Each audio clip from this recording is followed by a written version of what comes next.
এই ইসকনের প্রতিষ্ঠাতা মূলত ছিল ইহুদি খ্রিস্টান। এই ইসকন বর্তমানে 108টা রাষ্ট্রের মধ্যে আছে, তার মধ্যে 8 শতাধিক রাষ্ট্রের মধ্যে ইসকনকে নিষিদ্ধ করে দেওয়া হয়েছে।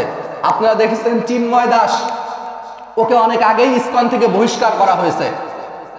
এই চিন্ময় দাস দীর্ঘদিন আওয়ামী শাসন আমলে তাদের তেল দিয়েছে, তাদের সাথে হাত মিলিয়ে চলেছে। তারা ধর্মীয় অনুভূতিতে আঘাত এনে মুসলমান হিন্দুদের মধ্যে একটা দ্বন্দ্ব সৃষ্টি করার পায়তারা করতেছে। এজন্য আমি উদারতা আহ্বান করব, আপনারা খবরদার কোনো পাতানো ফাঁদে পড়বেন না। আপনারা শান্ত থাকেন, ফয়সালা করে দিবে কে? আল্লাহ তাআলা। কে ফয়সালা করবে? আমরা মুসলমান কোন সনাতনীদের উপর ধর্মীয়ভাবে কোনো আঘাত আনতে চাই না, যেটা মুহাম্মদ সাল্লাল্লাহু আলাইহি ওয়াসাল্লামের সম্পূর্ণ নিষেধ। যদি মুহাম্মদ সাল্লাল্লাহু আলাইহি ওয়াসাল্লামের আদর্শ মানতে চান, তাহলে যেন কোনো সনাতনীর গায়ে যেন হাত না ওঠে। কারণ ইসকন আর সনাতনী সম্পূর্ণ আলাদা। ইসকন আর সনাতনী সম্পূর্ণ কি? একেবারে আলাদা। ইসকন একটা সংগঠন আর সনাতনী একটা ধর্ম। ইসলাম একটা ধর্ম, বাংলাদেশ জামাত ইসলামী একটা সংগঠন। বুঝতে পেরেছেন? ক্লিয়ার? বুঝছেন? তার মানে কি? এজন্য আমাদের কাজ থাকবে, যারাই জয় শ্রীরাম স্লোগান দিবে তাদের বিরুদ্ধে কঠোর কি ব্যবস্থা আমাদের নিতে হবে। পারা যাবে তো যুবক ভাইয়েরা? পারা যাবে? এজন্য যুবক ভাইদেরকে সোচ্চার হতে হবে। ইসলামের সব থেকে বেশি ভূমিকা রেখেছিল যুবকেরা। কারা রেখেছিল? কোনো মুরব্বী কিন্তু করে নাই। আপনারা হচ্ছেন আমাদের আইডল, আপনারা আমাদেরকে পরামর্শ দিবেন, এই পরামর্শ ভিত্তিক আমরা কাজ করব। কিন্তু আমাদের শক্তিবল কি আপনাদের থেকে বেশি? আপনারা 10 জন, আমরা 1 জন। আপনারা কয়জন? আপনারা যদি 10 জন মানুষ থাকেন, আমরা 1 জন যে শক্তি, আপনাদের 10 জনের সে শক্তি নাই। তার মানে আপনারা আমাদের পরামর্শদাতা, আপনারা আমাদেরকে পরামর্শ দিবেন, এই পরামর্শে আমরা কি কাজ করব।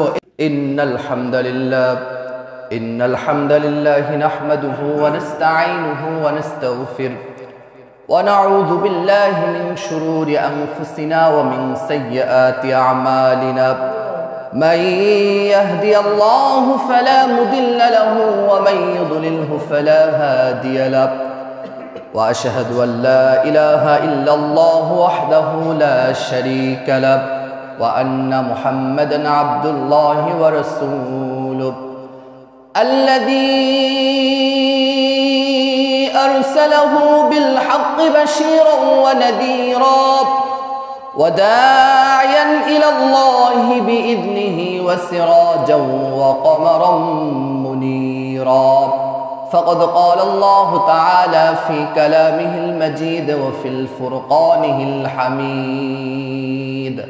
আমরা সকলে জবান ছেড়ে দিয়ে পড়ি আউযু বিল্লাহি মিনাশ শাইতানির রাজীম। বিসমিল্লাহির রহমানির রহিম।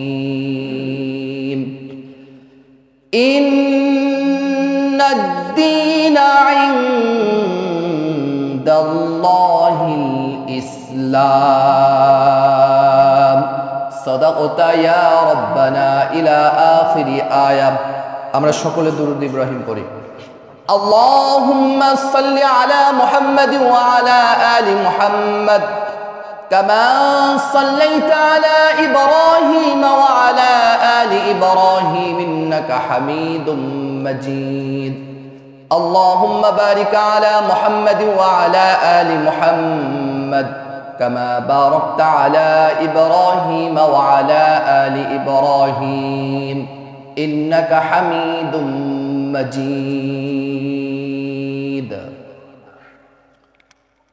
প্রশংসা সেই মহান রব্বুল আলামিনের দরবারে, যিনি আমাদেরকে অত্যন্ত ভালোবেসে আমাদেরকে সুস্থ রেখে সপ্তাহের শ্রেষ্ঠ দিন জুমাবারে আল্লাহ তাআলার ঘর মসজিদে এসে বসার মতো তৌফিক, আলোচনা শোনার মতো তৌফিক যে মহান রব্বে কারীম আমাদেরকে করে দিয়েছেন, আমরা সকলেই সেই মহান রবের প্রতি হৃদয়ের সবটুকু ভালোবাসা, আবেগ এবং অনুভূতিকে উজাড় করে দিয়ে প্রাণবদ্ধ আওয়াজে উচ্চ কণ্ঠে কালিমাতুশ শুকুর, কালিমাতুস সুজুদ আদায় করছি। আমরা সকলেই বলছি আলহামদুলিল্লাহ।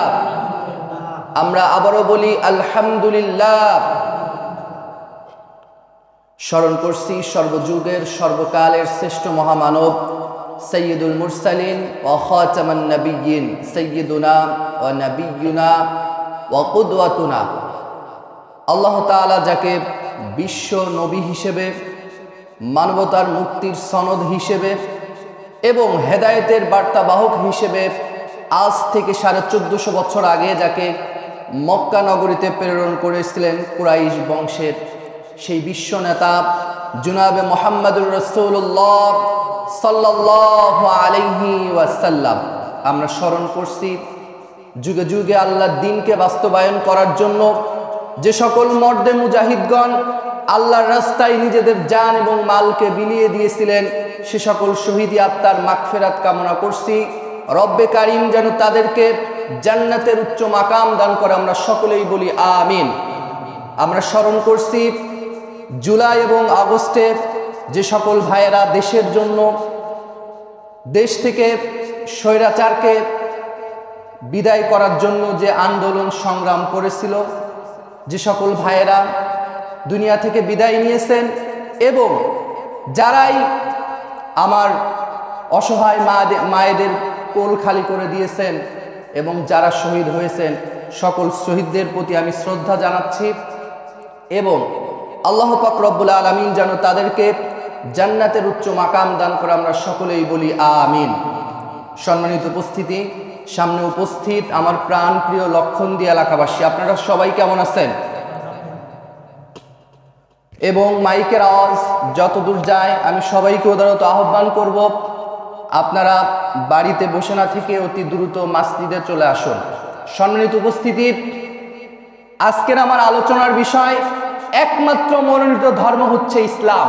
আল্লাহ তাআলা কেন এই ইসলামকে একমাত্র মনোনীত ধর্ম হিসেবে দুনিয়াতে পাঠিয়েছেন আমাদের জানার দরকার আছে না নাই?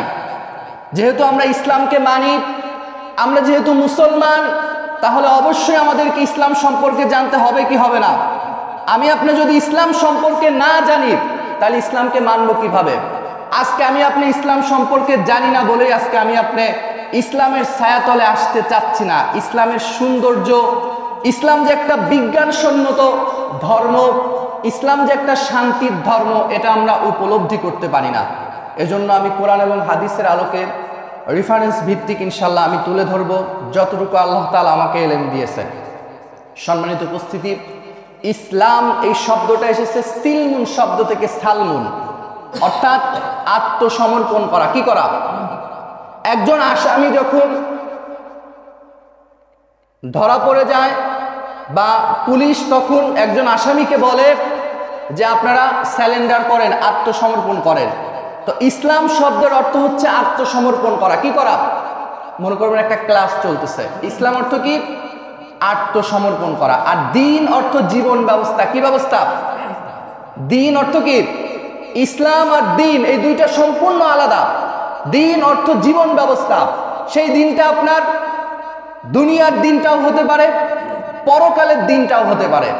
দুনিয়ার দিনকে জীবন ব্যবস্থা হিসাবে যদি আমরা মানি, যেটা আজ থেকে 200 বছর আগে অনেক দার্শনিক একটা দিনের উপর প্রতিষ্ঠা ছিল। প্রতিটা দল এক একটা আদর্শের উপর, এক একটা জীবন ব্যবস্থার উপর তারা স্থাপিত। আওয়ামী লীগ যেরকম 1949 সালে তারা প্রতিষ্ঠা হয়েছিল, তাদের একটা দিন ব্যবস্থা ছিল না? তাদের আদর্শ ছিল মুজিববাদ। এরকম প্রতিটা দলের একটা দিন ব্যবস্থা আছে, কিন্তু আমাদের দিন ব্যবস্থা হতে হবে কার? একমাত্র আল্লাহ। কার হতে হবে? আল্লাহর। আপনি চিন্তা করে দেখেন, প্রতিটা দলের দিনের ব্যবস্থা এক এক রকম, জীবন ব্যবস্থা আলাদা। আওয়ামী লীগের ছিল মুজিববাদ, মুজিব তাদের আদর্শ ছিল, কিন্তু আমাদের আদর্শকে আমি গত জুমার আগের জুমায় আলোচনা করেছিলাম যে আমাদের আদর্শ হচ্ছে মুহাম্মদ সাল্লাল্লাহু আলাইহি ওয়াসাল্লাম। আমাদের আদর্শ কি? মুহাম্মদ সাল্লাল্লাহু আলাইহি ওয়াসাল্লাম। আমাদের আদর্শ মুসআব রাদিয়াল্লাহু তাআলা আনহু, আমাদের আদর্শ খাব্বাব রাদিয়াল্লাহু তাআলা আনহু, আমাদের আদর্শ সুমাইয়া রাদিয়াল্লাহু তাআলা আনহা, আমাদের আদর্শ আম্মার রাদিয়াল্লাহু তাআলা আনহা, আমাদের আদর্শ আলী আসগর ভাই রাহিমাহুল্লাহ, আমাদের আদর্শ ইমাম আবু হানিফা রাহিমাহুল্লাহ, শহীদ কুতুব রাহিমাহুল্লাহ। এরা হচ্ছেন আমাদের আদর্শ। এরা কি?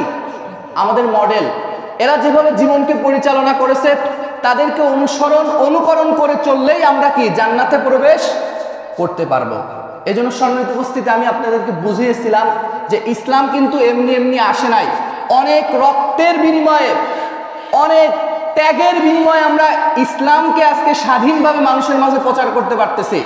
এই ইসলামটা স্বাধীনভাবে প্রচার করার কোনো মাধ্যম আমাদের একটা সময় ছিল না জাহিলিয়াতের যুগে।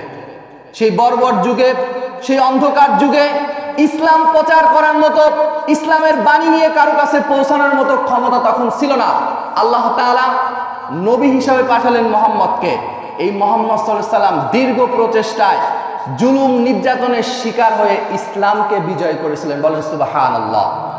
এজন্য রব্বুল আলামিন বলেন, ইন্নাদ-দীনা ইনদাল্লাহিল ইসলাম। বলেন আল্লাহু আকবার।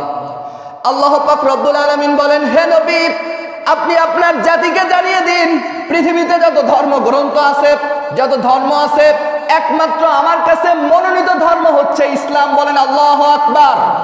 তার মানে আপনি যত ধর্মই অনুসরণ করেন না কেন, পৃথিবীর মধ্যে অসংখ্য ধর্ম আছে, কিন্তু আপনি যেদিকে যাবেন এক একজন এক একটা ধর্ম বানিয়ে ফেলতেছে, কিন্তু একমাত্র মনোনীত ধর্ম আল্লাহ ইসলাম দিয়েছে। বলেন সুবহানাল্লাহ।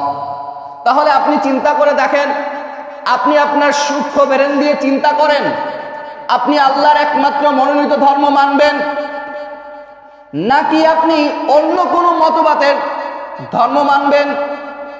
যদি মানেন তাহলে দুনিয়াতে আপনি শান্তি করতে পারবেন, কিন্তু পরকালে যে ফি নারে জাহান্নামা খালিদিনা ফিহা আবাদা। আল্লাহ পাক রব্বুল আলামিন বলেন, আল ইয়াউমা আকমালতু লাকুম দীনাকুম ওয়া আতমামতু আলাইকুম নি'মাতি ওয়া রাদিতু লাকুমুল ইসলাম দীনা। সর্বশেষ কোরআনের আয়াত এটা। আল্লাহ তাআলা এই আয়াতটা নাজিল করার পরে কোরআনের নাজিলের প্রেক্ষাপটকে সমাপ্ত ঘোষণা করেছিলেন। বলেন সুবহানাল্লাহ। দীর্ঘ 23 বছর কোরআন নাজিল হয়েছে, 23 বছর ধরে এটা ছিল লাস্ট নাম্বার আয়াত। এই আয়াতে আল্লাহ তাআলা নবীকে জানিয়ে দিচ্ছেন, হে নবী, আপনি আপনার জনপদকে জানিয়ে দিন। যখন রাসূল সাল্লাল্লাহু আলাইহি ওয়াসাল্লাম আরাফার ময়দানে দাঁড়িয়ে সাহাবীদের উদ্দেশ্যে এই আয়াত তেলাওয়াত করে বললেন যে আজকেই হচ্ছে তোমাদের মাঝে ওহী নাজিলের শেষ তারিখ। তার মানে আল্লাহ তাআলা আমাদেরকে জানিয়ে দিচ্ছেন যে একমাত্র দ্বীনি ব্যবস্থা হচ্ছে ইসলাম। ইসলাম বাদে যদি অন্য কোনো ধর্ম আপনি তালাশ করতে যান, তাহলে আপনি আল্লাহর কাছে ধরা খেয়ে যাবেন। আমি আপনাকে আল্লাহর কাছে ধরা খেতে চাই? কয়দিন আপনি বাঁচবেন? আপনি চিন্তা ভাবনা করে দেখেন, আপনার আশেপাশে কত মানুষ মারা যাচ্ছে, মারা যাচ্ছে না? আপনার থেকে ছোট মানুষ দুনিয়া থেকে বিদায় নিয়ে চলে যাচ্ছে। এভাবে দিন দিন আমাদের গড় আয়ু কিন্তু কমে আসতেছে। একটা সময় কিন্তু মানুষের জীবন 1012 বছর করে কিন্তু বাঁচত। নূহ আলাইহিস সালাম দীর্ঘ 950 বছর দাওয়াত দিয়েছিলেন। তার মানে আস্তে আস্তে আমাদের আয়ু কমে আসতেছে। এজন্য আমাদের ধর্ম তালাশ করতে হবে কোথায়? একমাত্র ইসলামে এসে। তাহলে আমাদের আদর্শ হবে কে? আমাদের আদর্শ কে? মুহাম্মদ। যদি মুহাম্মদ সাল্লাল্লাহু আলাইহি ওয়াসাল্লাম ব্যতীত মনে করেন যে অমুক ব্যক্তি আপনার আদর্শ, তাহলে বুঝতে হবে আপনার চরিত্রে ঝামেলা আছে। কারণ মুহাম্মদ সাল্লাল্লাহু আলাইহি ওয়াসাল্লাম ছিলেন একমাত্র লিডার, একমাত্র নেতা যার চরিত্রের মধ্যে কিঞ্চিত পরিমাণ ভুল ছিল না। বলেন আল্লাহু আকবার। এমন নবী ছিলেন জীবনে একটা মিথ্যা কথা কখনো বলেন নাই। এই মুহাম্মদ সাল্লাল্লাহু আলাইহি ওয়াসাল্লামকে নিয়ে কিন্তু মাঝে মাঝে আমাদের দেশে বা আমাদের দেশের বাহিরে অবমাননা করা হয়, কিন্তু মুহাম্মদ সাল্লাল্লাহু আলাইহি ওয়াসাল্লামের কি সম্মান কমাতে পারতেছে? পারতেছে? তার মানে আমাদের নেতাকে, আমাদের নেতাকে একমাত্র মুহাম্মদ সাল্লাল্লাহু আলাইহি ওয়াসাল্লাম আমাদের নেতাকে। অন্য কেউ আমাদের নেতা হতে পারে না। একজনই আমাদের লিডার, তিনি হচ্ছেন মুহাম্মদ সাল্লাল্লাহু আলাইহি ওয়াসাল্লাম। যেহেতু আল্লাহ তাআলা আমাদেরকে একমাত্র দিন ব্যবস্থা দিয়েছেন ইসলাম, জীবন ব্যবস্থা হিসাবে মনোনীত করে দিয়েছেন ইসলাম। যদি ইসলামের মধ্যে এসে আপনি শান্তি না খুঁজে পান, কোথাও গিয়ে আপনি শান্তি পাবেন না। কারণ ইসলাম হচ্ছে শান্তিপূর্ণ একটা ধর্ম, শৃঙ্খলাবদ্ধতার একটা ধর্ম। আপনি হিন্দু ধর্মে যান, খ্রিস্টান ধর্মে যান, বৌদ্ধ ধর্মে যান, যত প্রকার ধর্ম আছে ধর্মকে আপনি তালাশ করে দেখেন, এক একটা ধর্মের লোক এক এক রকম ভাবে আছেন। কিন্তু আমাদের মুসলমানেরা আমরা একটা গণ্ডির মধ্যে আছি।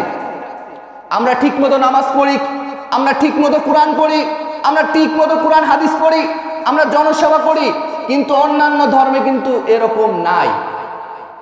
এই জন্য আল্লাহ তাআলা এই ধর্মকে আমাদের জন্য মনোনীত করেছেন একমাত্র ইসলাম, যে তোমরা একমাত্র ইসলামে আসো, ইসলামের মধ্যে তোমরা দাখিল হও।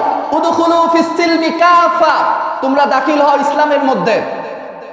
কারণ ইসলাম বাদে যদি কোনো জায়গায় আপনি শান্তি খুঁজতে চান, কোথাও আপনি যে শান্তি পাবেন না।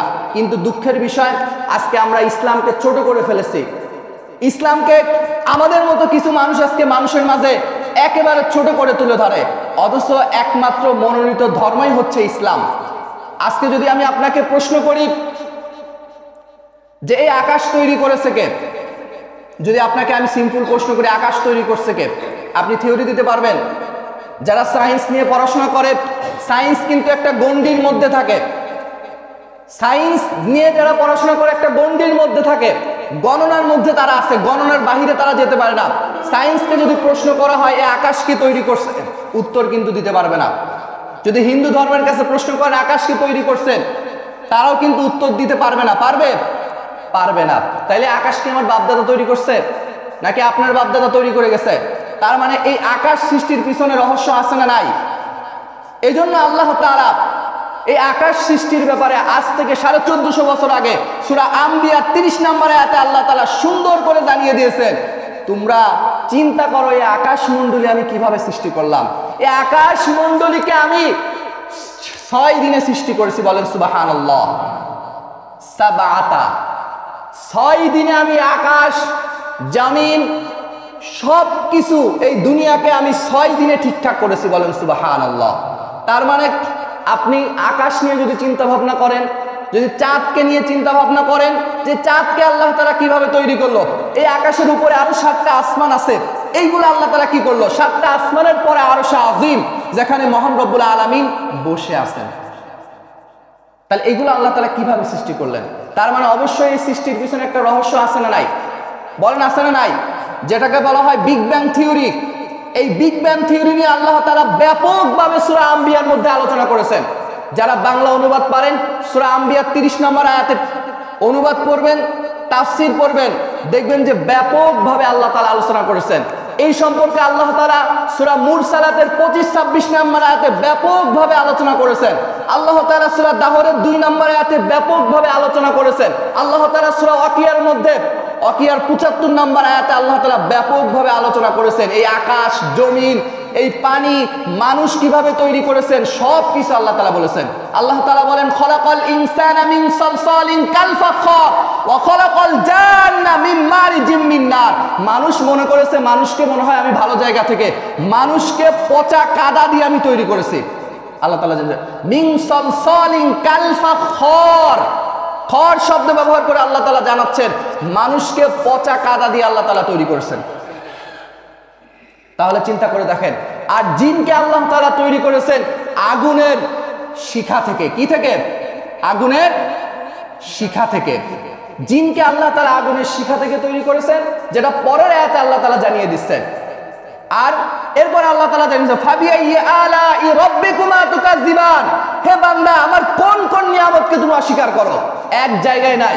আল্লাহ তাআলা সূরা আর রহমানের মধ্যে, কোরআনের যে সূরাকে বলা হয় কোরআনুত তাজ, মানে কোরআনের মুকুট বলা হয় সূরা আর রহমান, এই আর রহমানের 33 জায়গায় আল্লাহ তাআলা একই কথা বলেছেন, বান্দা তুমি আমার কোন কোন নিয়ামতকে অস্বীকার করো। কোন অস্বীকার করার কারণ আছে? কোন নিয়ামতকে আপনি অস্বীকার করবেন? একজন বুজুর্গ ব্যক্তি চিন্তা ভাবনা করতেছে, বট গাছের নিচে ঘুমাচ্ছে আর চিন্তা করতেছে, প্রথমে ভাবতেছে যে লাউ গাছে, ছোট্ট একটা গাছ, এই গাছে এত বড় লাউ দেওয়ার কোনো কারণ আছে? আল্লাহ তাআলা এই কাজে ভুল করছে। তো বেচারা বট গাছের নিচে যা করতেছে, যদি এই গাছে লাউ দিত তাইলে তো গাছটা কি মানে ভর ঠেকাতে পারতো, তো ওই বেটা অটোমেটিক্যালি ঘুমিয়ে গেছে। ঘুমের থেকে হঠাৎ করে, অর্থাৎ আপনার কি বলে, বট গাছের একটা ফল তার নাকের মধ্যে পড়ছে, সঙ্গে সঙ্গে ঘুম ভেঙে গেছে। তখন তিনি চিন্তা ভাবনা করলেন, আমি এখানে ঘুমিয়ে আছি, যদি একটা লাউ আমার মাথার উপর পড়তো আমি বেঁচে থাকতাম। তার মানে আল্লাহ তাআলার কোনো কাজে আপনি ভুল দেখাতে পারবেন না। আল্লাহ তাআলা নিখুঁত থেকে একেবারে নিখুঁতভাবে সব কাজ করেছেন, বলেন সুবহানাল্লাহ। এক চুল পরিমাণ যদি আপনি ভুল দেখাতে পারেন যে আল্লাহ তাআলা অমুক কাজ ভুল করেছে, কখনোই আপনি দেখাতে পারবেন না। মাঝে মাঝে আমরা বলে ফেলি আল্লাহ আমারে কিচ্ছু দেয় নাই, অমুকরে দিছে। আল্লাহ হয়তো আপনাকে দেয় নাই, আপনাকে ভালোবাসেন। আপনি অত লোড নিতে পারবেন না, এই জন্য আল্লাহ আপনাকে দেন নাই। হয়তো আপনি আল্লাহর কাছে চাওয়ার মতো চাইতে পারেন নাই, এই জন্য আল্লাহ আপনাকে দেয় নাই। তার মানে এটা নয় যে আল্লাহ ভুল কাজ করেছে। আল্লাহ একেবারে নিখুঁত ভাবে কাজ করেছেন। আমাদেরকে একেবারে নিখুঁত ভাবে আল্লাহ তাআলা তৈরি করেছেন, করেন নাই? এই পৃথিবীতে আমাদের মতো মানুষ তৈরি করতে পারবে? যখন আল্লাহ তাআলা চ্যালেঞ্জ শুনে দিয়েছিল, মুহাম্মদ সাল্লাল্লাহু আলাইহি ওয়াসাল্লামকে বলেছিল যে তোমাদের একটা সম্প্রদায় আউস এবং খাজরাজ, এরা দ্বন্দ্বের মধ্যে লিপ্ত আছে, এরা চাচ্ছে কোরআনের আয়াত বানাতে। সুতরাং তাদেরকে বলে দাও তারা যেন 12টা সূরা বানিয়ে নিয়ে আসে। একটা সূরাও তারা বানাতে পারে নাই। তো আমি আপনি কোরআনের কোনো আয়াত বানাতে পারবো? তাহলে চিন্তা করে দেখেন ইসলাম কেন মনোনীত ধর্ম। পৃথিবীর মধ্যে এই যে কোরআন, এই কোরআন শব্দটা দুইটা জায়গা থেকে এসেছে, একটা করউন আর একটা হচ্ছে করনুন। করউন মানে ইকরা, পড়ো। করউন শব্দ মানে কি? অধিক পঠিত। অধিক পঠিত মানে কি বোঝায়? 5 ওয়াক্ত নামাজ আমি আপনি কোরআন পড়ি কি পড়ি না? বলেন পড়ি কি পড়ি না? তার মানে এটা কি অধিক পঠিত না? আপনি চিন্তা করে দেখেন বিশ্বের মধ্যে কত মসজিদ আছে, যখন নামাজ হয় প্রতিটা মসজিদে কি কোরআন তেলাওয়াত হয় কি হয় না? কত মাদ্রাসা আছে, কোরআন তেলাওয়াত হচ্ছে কি হচ্ছে না? পৃথিবীর মধ্যে কত হাফেজ আছে, কোরআন পড়ে কি পড়ে না? তারাবির সময় আসলে পরে অনেক মসজিদে খতমে তারাবি হচ্ছে না? তার মানে এই কোরআনটা অধিক পঠিত। 1 নম্বর যুক্তি। 2 নম্বরে আল্লাহ তাআলা এই কোরআনের শব্দের আরেকটা শব্দ দিয়েছে করনুন। এটা হচ্ছে মিলিত এবং সংযুক্ত। এক একটা সূরার আয়াতের পরে আরেকটা সূরার সঙ্গে মিল আছে না নাই? আছে না নাই? আপনি যখন তেলাওয়াত করবেন একটা সূরার আয়াত পড়তেছেন, ফাতিহার আয়াত পড়বেন, আরেকটা আয়াতের সাথে আরেকটা আয়াতের কিন্তু একটা মিল আছে, যেটাকে বলা হয় হুরুফে মুশাব্বাহা। তার মানে কি সঙ্গে এটা কি একটা মিলিত। তার মানে চিন্তা করে দেখেন অধিক পঠিত এবং মিলিত। আবার চিন্তা করে দেখেন এই কোরআন গত কয়েকদিন আগে একজন হাফেজ মাত্র 49 দিনে কোরআন হেফজ করে ফেলেছে। পৃথিবীর মধ্যে এমন কোনো বই নাই, এমন কোনো বিসিএস ক্যাডার বলতে পারবে না যে আমি অমুক বই মুখস্থ করে দীর্ঘদিন আমার সিনার মধ্যে রাখছি। আর এই দেশে এই পৃথিবীর মধ্যে অসংখ্য হাফেজ আছে। পৃথিবী থেকে যদি গোটা কোরআনকে পুড়িয়ে দেওয়া হয়, তারপরেও পৃথিবী থেকে কি কোরআনকে বিদায় করতে পারবে? পারা সম্ভব? কারণ পৃথিবীর বুকে অসংখ্য হাফেজ আছে। ইয়ামামার যুদ্ধে যখন 70 জন হাফেজে কোরআনকে মেরে ফেলা হলো, তারপরেও কি পৃথিবী থেকে কোরআন মুছে গিয়েছিল? মুছে যায় না। তার মানে এই কোরআন একটা নূর। এই কোরআন হলো নূর, কোরআন হলো আলো। এই আলো যে বুকে ধারণ করবে, আল্লাহ তাআলা তার জীবনকে আলোয় আলোকিত করে দেবে।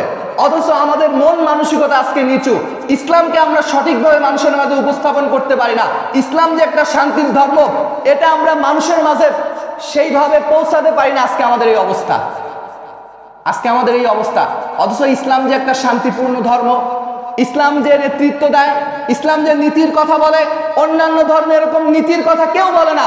ইসলাম যতটা বিনয়ী, ইসলাম যতটা সদয়ী, অন্যান্য ধর্মের মানুষ এতটা বিনয়ী না।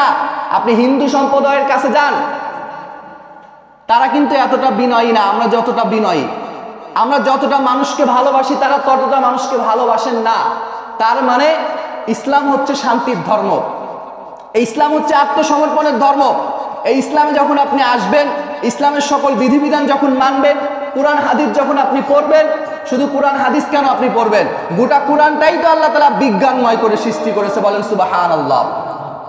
কোরআনের মধ্যে বায়োলজি আছে, থিওলজি আছে, ফিজিক্স আছে, জিওগ্রাফি আছে। আপনি কোন তথ্য জানতে চান, আপনার অসংখ্য তথ্য আমি দিয়ে দিব। যে আপনি যে সায়েন্স নিয়ে পড়ালেখা করাচ্ছেন আপনার সন্তানকে, এই সায়েন্স আজ থেকে 1450 বছর আগে আল্লাহ তাআলা কোরআনের ভিতরে ঢুকাইয়া দিয়েছে। আপনি সূরা ইয়াসিনের তাফসীর পড়েন, এখানে অসংখ্য আপনি থিওলজি বিষয়ে জানতে পারবেন, বায়োলজি বিষয়ে আপনি জানতে পারবেন। নানান রকম তথ্য আল্লাহ তাআলা সূরা ইয়াসিনের মধ্যে দিয়ে দিয়েছেন। আল্লাহ তাআলা 2 নম্বরে আয়াতে বলছেন ইয়াসিন ওয়াল কুরআনিল হাকিম, গোটা কোরআনটাই বিজ্ঞানময়। বলেন সুবহানাল্লাহ। তার মানে আপনি কোরআনকে, ইসলামকে কিভাবে ছোট করে দেখেন, ইসলামকে আপনি কিভাবে ছোট করে দেখেন। আর ইসলামের কথা বলতে গেলে কেন আপনি দ্বিধাদ্বন্দ্ব শিকার হন? ইসলামের কথা আমাদেরকে বলতে হবেই, এটা আমাদের ইমানি দায়িত্ব। কি দায়িত্ব? আমি গত 2 জুম্মা আগে আলোচনা করেছিলাম যে ইসলামের কথা বলার কারণে হযরত মুসাব রাদিয়াল্লাহু তাআলা আনহু তার অঢেল সম্পত্তি ছেড়ে আল্লাহ রাসূলের কাছে এসেছিল। বাবা মাকে পর্যন্ত ত্যাগ করেছিল ইসলামের জন্য। আমি আপনি কি ত্যাগ করেছি ইসলামের জন্য? কি ত্যাগ করেছি? স্ত্রী ত্যাগ করেছি, সন্তান ত্যাগ করেছি, কাকে ত্যাগ করে আসছি? হযরত মুসাবের মতো বড় লোক ছিল না ওই সময় মক্কাতে, প্রভাবশালী ব্যক্তি কেউ ছিল না। মুসাব কিন্তু পারতো না। সেই মুসাব সমস্ত সয় সম্পত্তি ছেড়ে দিয়ে ইসলামের আলোকে এসেছিল। কেন? ইমানি শক্তির বলে। এজন্য আমি আমার এলাকাবাসীকে উদারত আহ্বান জানাবো, এই মসজিদ থেকে আহ্বান জানাবো, ইসলামের পথে আসুন, ইসলামকে বুঝুন, ইসলামকে জানুন। অন্তত কোরআন প্রতিদিন একটা আয়াত করে অনুবাদ করেন, দেখবেন যে কোরআন পড়া কতটা মজা। আমি তো আরবি গ্রামার মোটামুটি পারি। কোরআনের একটা আয়াত যদি আপনি আমার কাছে বলেন, সেটার ব্যাখ্যা বিশ্লেষণ আমি করতে পারি। তো নামাজে যখন আমি তেলাওয়াত করি বা অন্য কেউ যখন তেলাওয়াত করে, তখন কিন্তু শুনতে আমার মজাই লাগে, মনে চায় সারাদিন খালি কোরআন তেলাওয়াত শুনি। এত মজা কোরআনের, কারণ সন্দেহ সন্দেহ কোরআন। কোরআনের মধ্যে মাঝে মাঝে আবার ভাষা জড়ালো দিয়ে দিয়েছে আল্লাহ তাআলা, আবেগপূর্ণ ভাষা দিয়েছেন। তাওহীদ, রিসালাত, আখিরাত, নানান বিষয় আল্লাহ তাআলা কোরআনের মধ্যে আলোচনা করেছেন। তার মানে কোরআন পড়া কি শুধু মজা আর মজা, কিন্তু এই মজাটা আমরা পড়ি না, আমরা পাঠ করি না। কোরআনটা আমরা রেখে দিই কোথায়? মসজিদে। আমি মাঝে মাঝে বলি যে মসজিদে কোরআন রাখার জায়গা না, মসজিদে কোনো কোরআন রাখবেন না। মসজিদে কেন কোরআন রাখবেন? কোরআন আপনার বাড়িতে রাখবেন, প্রতিদিন সকালবেলা ফজরের নামাজ পড়ে কোরআন পড়বেন। আপনার জীবন হবে ফজরের নামাজ পড়বেন এবং কোরআন পড়া দিয়ে আপনার দিন শুরু হবে। এটাই তো একজন মুসলমানের জীবন, এটাই তো একজন মুসলমানের জীবন, এটাই তো একজন ইসলামপন্থীর জীবন। কিন্তু আপনি সেটা করছেন না, আপনি অন্য ধর্মের লোকেরা যেরকম করে তার ইঙ্গিতে আপনি কাজ করে যাচ্ছেন। এই জন্য সম্মানিত উপস্থিতি, আমি আপনাদেরকে উদারত আহ্বান করব, ইসলামকে সঠিকভাবে জানুন, ইসলামকে সঠিকভাবে বুঝুন যে ইসলাম আসলে কেন আল্লাহ তাআলা আমাদের জন্য মনোনীত করলো। অন্য ধর্মকে তো মনোনীত করতে পারতো। ওই সময় তো আবু জেহেলের ধর্ম ছিল না, আবু জেহেল মূর্তি পূজা করতেছিল না। আল্লাহ তাআলা তো আবু জেহেলের ধর্মকেও কি মনোনীত করতে পারতো, কিন্তু আল্লাহ তাআলা কেন ইসলামকে মনোনীত করলো? কারণ এই ইসলাম হলো আত্মসমর্পণের ধর্ম, এই ইসলাম হলো শান্তির ধর্ম। এখানে আসলে শুধু শান্তি আর শান্তি, দুনিয়াতে শান্তি এবং পরকালে শান্তি। এই জন্য সম্মানিত উপস্থিতি, আমি সবসময় আহ্বান করাবো যে দল মত নির্বিশেষে আমরা তো মুসলমান, তাই না? আমাদের পরিচয় কি? আমাদের পরিচয় কি? কথা জোরে বলেন, আমাদের পরিচয় কি? যুবক ভাইয়েরা, আমাদের পরিচয় কি? আমরা কি আগে বাঙালি নাকি মুসলমান? আমরা কি আগে? যদি আমরা মুসলমানের বাচ্চা হয়ে থাকি, তাহলে আমাদেরকে অবশ্যই দল মত নির্বিশেষে মানতে হবে কাকে আগে? আল্লাহকে। কাকে? তারপরে কার অনুসরণ করতে হবে? রাসূলকে। তারপরে নিচু লেভেলে যারা আছে তাদেরকে অনুসরণ করেন, কোনো সমস্যা নাই। আগে আল্লাহ এবং আল্লাহ রাসূলকে রাখেন, এটা হচ্ছে আপনার কি কাজ। কিন্তু আমরা স্লোগান দেই কি? আমি কে, তুমি কে, বাঙালি বাঙালি। আমরা কি বাঙালি? আমরা কি? আমরা মুসলমান। আমরা কি? আমাদের আসল পরিচয় মুসলমান। এই বাংলাদেশ 12 আউলিয়ার বাংলাদেশ। কত আউলিয়ার বাংলাদেশ? 12 আউলিয়ার বাংলাদেশ। তার মানে এই দেশে ইসলাম এমনি এমনি আসে নাই, এদেশে ইসলাম এসেছে রাসূল সাল্লাল্লাহু আলাইহি ওয়াসাল্লামের যুগ থেকে। কোন যুগ থেকে? রাসূল সাল্লাল্লাহু আলাইহি ওয়াসাল্লামের যুগ থেকে এদেশে ইসলাম প্রতিষ্ঠিত হয়েছে। 7ম শতাব্দীতে এদেশে ইসলামের বার্তাবাহক নিয়ে আসেন আমাদের দেশের বরেণ্য একজন মুফাসসির মাওলানা শরফুদ্দীন তাওয়ামি রাহিমাহুল্লাহ, যিনি সোনারগাঁয়ে সর্বপ্রথম হাদিস চর্চার কেন্দ্রীয় করেছিলেন। বলেন সুবহানাল্লাহ। তিনি এসেছিলেন ইসলামের চর্চা নিয়ে। এরপরে এসেছেন শাহ মাহদুব, শাহজালাল, এরকম অনেক বড় বড় আউলিয়াগণ এদেশে ইসলাম এসেছিলেন। তারা কিন্তু মানুষের টাকা মেরে খান নাই, বরঞ্চ নিজেদের টাকা দিয়ে আরো মানুষের সেবা যত্ন করেছিল, তাই করে নাই? আর আমরা কি করি? আমরা মানুষের টাকা মেরে খাচ্ছি, কিন্তু তারা কি সে কাজ করেছিল? তারাও পীর ছিল, এখনো পীর আছে, নাই? তাদের পীরগিরি আর এখনকার পীরগিরি আলাদা। এজন্য আমি এতটুকু বলতে চাই যে এই দেশ বাংলাদেশ, এটা 90% মুসলমানের বাংলাদেশ। কত পার্সেন্ট? 90। কেউ যদি চায় যে ইসলামকে এই দেশ থেকে ফু দিয়ে নিভায় দিবে, আল্লাহ তাআলা তাকে কি নিভিয়ে দেবে কি দিবে না? ইসলামকে ফু দিয়ে নিভানোর মতো ক্ষমতা এই পৃথিবীতে আল্লাহ তাআলা কাউকে দেন নাই। আমি মাঝে মাঝে আলোচনার মধ্যে বলি, পৃথিবীর মধ্যে সব থেকে স্বৈরা শাসক ছিল ফিরাউন, 950 বছর ক্ষমতায় ছিল। তার মতো ক্ষমতা আল্লাহ তাআলা পৃথিবীতে কাউকে দেন নাই।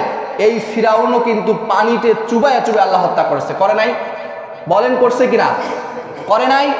কথা কি খারাপ লাগতেছে? খারাপ লাগতেছে? তাহলে যারা ইসলামকে বাংলাদেশ থেকে নিভিয়ে দিতে চায় তারা কি পারবে নিভিয়ে দিতে? আল্লাহ তাআলা তাকে নিভিয়ে দেবে কি দেবে না? আমরা দেখেছি যে বাংলাদেশের মধ্যে ধর্মীয় অনুভূতিতে আঘাত এনে মানুষের মধ্যে দ্বিধাদ্বন্দ্ব সৃষ্টি করতে যাচ্ছে কিনা বলেন, যাচ্ছে কিনা? আমরা দেখেছি গত 2 দিন আগে আমাদের সহযোদ্ধা সাইফুর রহমান আলিফ ভাইকে নির্মমভাবে ইসকনের জঙ্গি সংগঠনের লোকেরা তাকে জবাই করেছে। আপনারা হয়তো দেখেছেন 2012 সালে ফ্যাসিবাদ আওয়ামী লীগের দূষর ছাত্রলীগের কুলাপান জয় বাংলা বলে বিশ্বজিৎকে তারা হত্যা করেছিল না? এই একই স্লোগান দিয়ে 24 সালে সাইফুর রহমান আলিফ ভাইকে তারা জয় শ্রীরাম বলে মারছে কিনা? এখন বর্তমান অবস্থা দিল্লিতে আছে মাথা এবং বাংলাদেশে আছে লেজ দিয়ে মাঝে মাঝে একটু বাড়ি দিচ্ছে। সব দিক বাড়ি দিয়ে কাজ হলো না, এখন ধর্মীয় অনুভূতিতে আঘাত করতেছে। এজন্য আমি মুসলমানদেরকে বলতে চাই, এটা গুজরাট, এটা গুজরাট নয়, এটা বাংলাদেশ। কথা বলেন ঠিক কিনা? এটা দিল্লি নয়, এটা বাংলাদেশ। এটা শাহজালালের পণ্যভূমি। এখানে যদি কেউ কোন সন্ত্রাসী কর্মকাণ্ড করতে চায় তাহলে কি আমাদের কাজ কি প্রতিবাদ করা লাগবে না? বলেন লাগবে কিনা লাগবে না? এজন্য এই যে ইসকন সংগঠন, এটা মূলত একটা জঙ্গি সংগঠন, সনাতনীদের একটা জঙ্গি সংগঠন। এই ইসকন নিয়ে দীর্ঘ 1 সপ্তাহ আমি স্টাডি করে দেখেছি। ইসকন মূলত প্রতিষ্ঠা করেছে ইহুদিরা। কারা প্রতিষ্ঠা করেছে? যেখানে আল্লাহ তাআলা বলেছেন, খবরদার খবরদার তোমরা ইহুদি নাসারার কাছে যেও না, ওরা তোমাদের প্রকৃত শত্রু। কারা শত্রু? আমাদের জন্য আমি এই মসজিদ থেকে তীব্র নিন্দা জানাই। যারা আমার সহযোদ্ধা সাইফুল ইসলাম আলিফ ভাইকে নির্মমভাবে জবাই করেছে, অবশ্যই তাদেরকে আইনের আওতায় এনে তাদেরকে যথাযথ শাস্তি দিতে হবে। এবং যারাই এদেশে আবার ফ্যাসিবাদ কায়েম করতে চায়, আবার আমাদেরকে আবু সাইদ মুগ্ধর মতো ভূমিকা রাখা যাবে তো ইনশাল্লাহ? যুবক ভাইয়েরা, যাবে তো? এদেশ থেকে একটা স্বৈরাচার আমরা সরিয়েছি, আমরা আর চাই না এদেশে আবার স্বৈরাচার এদেশে আবার স্থান করে নিক। অনেক জায়গায় দেখা যাচ্ছে অনেক স্বৈরাচারেরা নানান রকম কথা বলতেছে না? এজন্য সাবধান হয়ে যান। যারা এখনো অন্য মতবাদে বিশ্বাসী আছেন, মতবাদ ছেড়ে মুহাম্মদ সাল্লাল্লাহু আলাইহি ওয়াসাল্লামের মতবাদে আসেন, তাহলে শান্তি পাবেন দুনিয়া এবং আখেরাতে। এজন্য আমি আমার মুসল্লিদেরকে আহ্বান করব যে ইসলামকে জানেন, ইসলামকে বোঝেন এবং ইসলামকে সঠিকভাবে মানেন। এবং আরেকটা বিষয় আপনারা জানেন যে আমাদের মাসপাড়া ইউনিয়নের প্রীতি সন্তান অর্থাৎ টিপু ভাই, ওনার মেয়ে মারা গেছে, তো দোয়া চাইছে, ওনার জন্য দোয়া করবেন। আর আরেকটা বিষয় হচ্ছে আমার ফুপু অর্থাৎ আমার হচ্ছে বোনের হচ্ছে মেয়ে, আপনারা চিনেন লাবণী নাম, ওনাদের আর্থিক অবস্থা একেবারেই খারাপ। তো গত 2 দিন আগে সিজার করা হয়েছে, একটা মেয়ে হয়েছে, বলেন আলহামদুলিল্লাহ, মেয়ে তো হয়েছে। তো এই জন্য একটু সাহায্যের জন্য আসছিল। আমি আপনাদের কাছে সাহায্যের জন্য হাত বাড়াচ্ছি, আপনারা যতটুকু পারেন তাকে সহযোগিতা করেন। আমাদের কাজ কি? সামাজিক কাজ করা। আমাদের কাজটা কি? একজন